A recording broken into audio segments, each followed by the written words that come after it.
pouvez m'aider. Ça se voit que j'ai rien préparé? C'est compliqué cette question. Et justement, c'est mon problème, ça, j'ai du mal des fois à synthétiser. Un agent immobilier en 2022, attends, je recommence. Un agent immobilier en niveau... Coupé, c'est le bêtisier. Lancez la pub.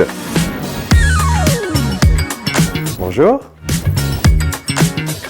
Je suis Sébastien, j'ai 45 ans. Je suis conseiller en immobilier. Eh bien, en faisant estimer mon appartement par Stéphane Plaza Immobilier. Du coup, j'ai fait estimer mon appartement par Manuela, donc chez Stéphane Plaza Immobilier. On a beaucoup parlé de mon projet, j'étais en pleine reconversion professionnelle et du coup, j'ai sauté le pas. Il y a quelques années déjà, on m'avait dit toi, je te verrais bien en agent immobilier, tu as le feeling, travailler sur les projets des gens et ce métier, je pense, pourrait être fait pour toi. Bah, plutôt bien, 4 mois, 8 ventes, j'ai vendu mon appart et je viens d'acheter une maison. Tout ça avec Stéphane Plaza Immobilier. Complètement. L'équilibre de vie, personnel, professionnel, et je dirais un épanouissement complet. Une satisfaction, et au-delà de ça, d'avoir répondu aux attentes de mes clients, d'avoir abouti sur leur projet. Alors je dirais que ma valeur ajoutée, c'est peut-être toute la partie technique. J'ai beaucoup rénové des logements, que ce soit appartements ou maisons, et des fois je me rends compte qu'il y a des personnes qui n'ont pas forcément la projection sur comment ils pourraient transformer en fait la maison, l'appartement, et justement je trouve que c'est une de mes forces. Ouais, un petit peu ça, monsieur bricolage, dans la vie perso comme dans la vie pro. Ça écoute, déjà, ça pose des questions ouvertes, ça cerne le besoin pour pouvoir mieux répondre justement aux attentes des clients. Ça suit aussi le client sur toute la durée du projet. Moi, pour moi, mon métier, c'est pas juste vendre des appartements, des maisons, c'est aboutir sur quelque chose, aboutir sur le projet des clients. C'est une satisfaction, on vit avec eux pendant 2-3 mois, et tout ça en fait pour aboutir au projet immobilier de chacun. Exclusif. Ça sert à créer la rareté et d'avoir un seul interlocuteur dans tout l'accompagnement.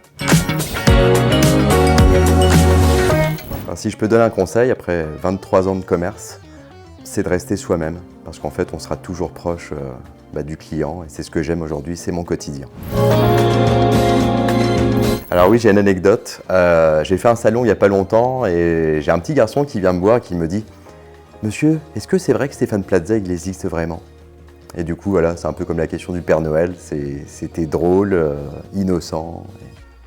J'en garde un bon souvenir. Le conseil que je pourrais lui donner, c'est de vendre maintenant, au prix du marché. Peut-être de dédramatiser aussi parfois son approche. Lever toutes les peurs qu'il pourrait avoir.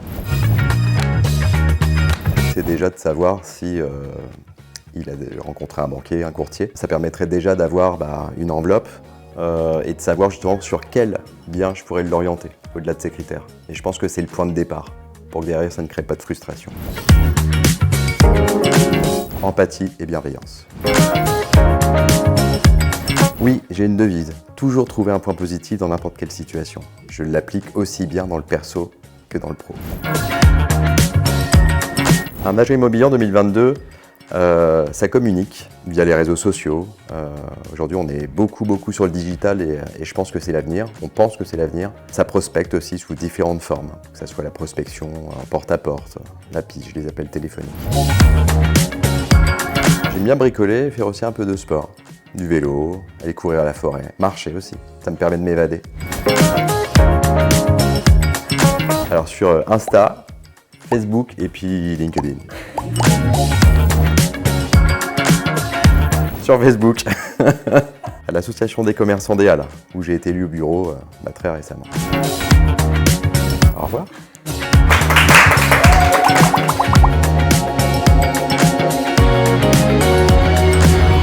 Je serais jamais prêt à faire de la télé.